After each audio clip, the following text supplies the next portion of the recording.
જે નિયમ અનુસાર કાર્યવાહી થતી હશે એ બધી જ કાર્યવાહી થશે। નેહલભાઈ, ખાસ વિપક્ષે પ્લે કાર્ડ બતાવી અને વિરોધ દર્શાવ્યો, આને આપ કઈ રીતે જોવો છો? કારણ કે શાંતિપૂર્ણ પ્રજાલક્ષી આ બોર્ડ માનવામાં આવતું હતું। એટલે વિપક્ષને કદાચ એમની સમજણ બહાર હતું કે બોર્ડ શાંતિથી આવી રીતે ચર્ચા થશે, એમને પણ પૂરતી તક આપી હતી, પરંતુ ક્યાંક ને ક્યાંક એમને સસ્તી પબ્લિસિટી માટે થઈને આવો પ્રયત્ન કર્યો હશે। એમને કાયદાની અને સભાગૃહની મર્યાદામાં રહેવા માટે ટકોર પણ કરી છે અને એ પછી એ લોકો સમજ્યા છે અને અત્યારે શાંતિથી સભાગૃહમાં બેસી અને કાર્યવાહીમાં ભાગ લઈ રહ્યા છે અને વિપક્ષના સભ્યોએ જેટલી વાર હાથ ઊંચો કર્યો છે એટલી વાર એમને પ્રશ્ન પૂછવાની તક આપવી પણ છે। નેહલભાઈ, રીકાર્પેટિંગનો પ્રશ્ન આવ્યો, લેવલથી રીકાર્પેટિંગ નથી થતું, તો હવે કઈ રીતના આદેશ આપવામાં આવશે, કઈ રીતના થશે? એટલે જે મેં ફરીથી કહું છું કે જે પ્રશ્ન કે સમસ્યા કોર્પોરેટર દ્વારા રજૂ કરવામાં આવી છે એ તંત્રના ધ્યાનમાં પણ સ્પષ્ટપણે આવી ગઈ છે, કારણ કે આ જનરલ બોર્ડના માધ્યમથી રજૂ કરવામાં આવી છે।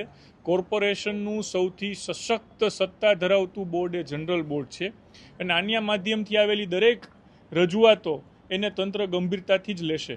કાજુકતરીનો મુદ્દો ઉઠાવ્યો છે વિપક્ષે જનરલ બોર્ડ પહેલા, હજી સુધી નથી આવ્યો।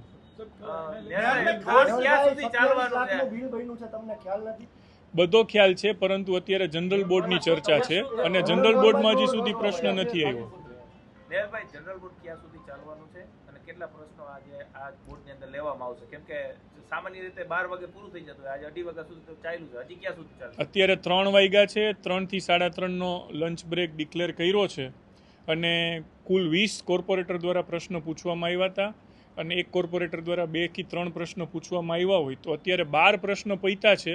બાકીના 8 કોર્પોરેટરના તમે એવરેજ 2 પ્રશ્ન કે 3 પ્રશ્ન ગણો તો 20 થી 24 પ્રશ્નો હજી પેન્ડિંગ છે અને કોર્પોરેટરની જિજ્ઞાસા વૃત્તિ અને તંત્રની એલર્ટનેસ કેટલો સરસ અને કેવો જવાબ આપે છે એના ઉપર જનરલ બોર્ડની કોઈ સમય મર્યાદા નથી ક્યાં સુધી ચાલશે, પરંતુ જ્યાં સુધી ચાલે ત્યાં સુધી લોકોના પ્રશ્નોની સ્વસ્થ ચર્ચા થાય અને એના ઉકેલની દિશામાં કામગીરી થાય એ જોવાની જવાબદારી છે। નેહલભાઈ, વર્ષો બાદ આવું લાંબુ બોર્ડ ચાલ્યું હોય એવું સામે આવી રહ્યું છે।